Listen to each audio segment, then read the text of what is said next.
Guys, Giants training camp day 12 is officially wrapped up, and we've got some really interesting news to talk about. Dennard Wilson is shaking things up in a big way, and what's happening in the secondary right now could completely change the future of this Giants defense. And then we also got some pretty big news involving a former NFL player who comes with some very serious allegations, and despite all of that, the Giants have decided to bring him into the building for a visit. Now, what exactly does that mean, and why are the Giants even exploring this option right now? Let me break down everything that happened on day 12 and what it could mean for the Giants moving forward. What's up, Big Blue? Welcome to the NFL Playbook Giants. If you're new here, don't forget to hit that subscribe button. So guys, let's start with what's happening in that secondary right now. Dennard Wilson tells everybody that the old rules do not apply anymore. And honestly, that is exactly what this Giants defense has needed for years. Under the old regime, guys got handed jobs because of where they were drafted or how big their contract was. That is done. Dennard Wilson has made it very clear since the spring that everybody in that room has to play better, and I mean everybody, including the guys who signed the big checks. So, when I tell you he is shaking things up, I am not exaggerating. Snaps are being rotated. Guys who were supposedly locked into starting jobs are getting pushed. And look, that is a good thing, because this defense has not been good enough for way too long, and if competition is what fixes that, then bring on the competition. Now here's where it gets interesting, because this shakeup did not happen in a vacuum. Part of it is scheme and performance, sure, but a big part of it is injuries too. Right now, the Giants are banged up at corner. Paulson Adebo has been dealing with something. We do not know exactly what it is, but he has been out of practice the last couple of days. Greg Newsome is nursing a knee. Andrew Phillips, who plays that slot corner role, is also dealing with a knee issue. So you put those three names together, and that is basically three of your top corners not available, which means Deonte Banks and Colton Hood are stepping in and getting real opportunities with the ones. And honestly, with Andrew Phillips out of that slot spot, expect Darius Washington to get a real look in there too.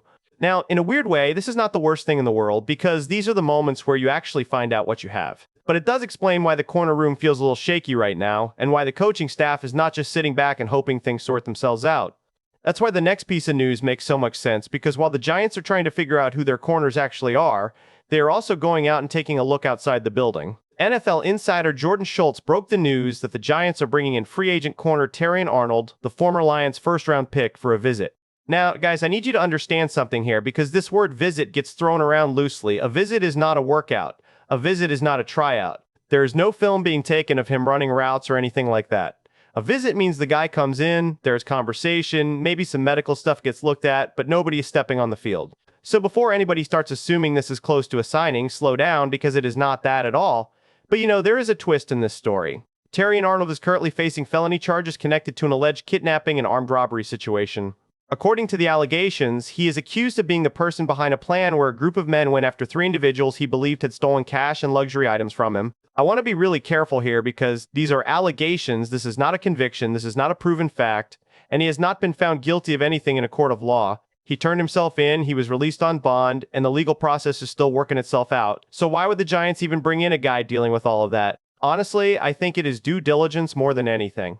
This front office has a track record, especially with John Harbaugh running things now, of being willing to explore every option, even the complicated ones, if they think there is football talent worth looking into. It does not mean they are signing him tomorrow. It does not even mean they will sign him at all. But when you have three corners banged up at the same time, you would be foolish not to at least ask the question. Now let's shift back to inside the building, because the safety room is dealing with its own version of this same story. Tyler Nubin has had a rough go of it early on, and honestly the biggest issue with him has been where his eyes are during the play. He is still working through decision-making, still working through discipline in his reads, and that has opened the door for Jaxson Pinnock to get more run with the starters. Now, Javon Holland has actually looked like the steadier of the two safeties so far, which tells you this is not about reputation. This is about who is making plays right now, today, in practice. And that connects right back to what I said at the top of this video. Dennard Wilson does not care about your draft slot or your paycheck. He cares about whether you can hold your coverage and be where you're supposed to be. If the back end of this defense cannot do that, it does not matter how good the pass rush is up front, because quarterbacks will just get the ball out before the rush ever gets home. And here is the bigger picture with that safety room. Last year, this defense really struggled to hold coverage in the back end, and when your defensive backs cannot stay in phase or take the right angles, it does not matter how good your pass rush is, because the quarterback finds a way to get rid of the ball before anybody ever gets home. That was a real issue for this defense, and it is a big reason why Dennard Wilson is not just rotating bodies for the sake of rotating bodies. He is trying to find the combination that actually holds up when the lights come on. So yes, there is real competition at safety, real competition at corner, and honestly, I think that is exactly what this roster needed after everything we watched last season. Now, it has not all been about problems in that secondary. There have actually been some really encouraging surprises through camp, and I want to walk you through a few of them. Start with Malachi Fields. This is a guy the Giants traded up to grab in the 3rd round, and honestly, he has looked so good that there's real conversation about him pushing for that number 2 receiver spot ahead of Darius Slayton. That is not a small thing to say about a rookie this early. Then you have Darius Washington, who I mentioned earlier, stepping into the slot corner conversation. This guy is basically a Swiss Army knife back there. He can play safety, he can play down low in the slot, and if you need him on the perimeter, he can hold his own there too. That kind of versatility matters a ton for a defense still figuring out its identity. On the offensive side, Bryan Hudson has quietly turned into one of the more encouraging stories of camp. When the starting center went down with a head injury, there was real concern about who would step in, especially with the top backup also banged up. Bryan Hudson can play both guard spots and center, and from what has shown up in the padded practices, the center-quarterback exchange has been smooth with him in there. His game is really built around run blocking, and with this coaching staff wanting to lean into a more physical running attack, that skill set lines up perfectly with what they are trying to build. Then there is Thomas Fidone II at tight end. He was not even projected to make the roster heading into camp, but he has been catching everything thrown his way. He probably still has a path that leads to the practice squad for now, especially with Chris Manhertz still ahead of him. But do not be shocked if his name keeps coming up as camp rolls along. And I have to talk about Odell Beckham Jr. This is a guy who looked genuinely slow and unsure of himself back in the spring, and now he looks like a completely different player. Healthy, confident, and honestly, it is hard not to root for the way he has fought back into shape. It is not just about what he brings on the field either. Everybody around the building keeps pointing to what he brings in the locker room. If he keeps this up, I would be genuinely surprised if he's not on this roster come week 1. Now here is the part that has me a little bit concerned, and I am not going to pretend otherwise. The offense, guys, the offense is still not where it needs to be. We are deep into camp at this point, and usually you would expect the offense to have caught up to the defense by now. That has not really happened.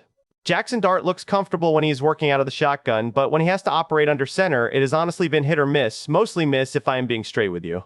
Part of that is on him still learning the system, and part of it is on the fact that this defense, Dennard Wilson's defense, is throwing everything it has at the offense every single day, stunts, exotic blitzes, disguised looks. All of it. So the offense is not just learning a new system, they are learning it against a defense that is trying to make life as hard as possible for them. There were a couple of good days last week where you thought, okay, they are turning the corner here, and then the last few days it has kind of stalled back out again. I am not saying panic, there is still a lot of camp and preseason left, but I would be lying if I said this did not have me a little uneasy. So, guys, heading into the preseason opener, there are still real questions with no clean answers. Who is the backup nose tackle behind DJ Reader if something happens to him? Can Jaxson Dart actually get comfortable under center before games start counting? Is this improved run defense legit, or just beating up on its own offensive line every day?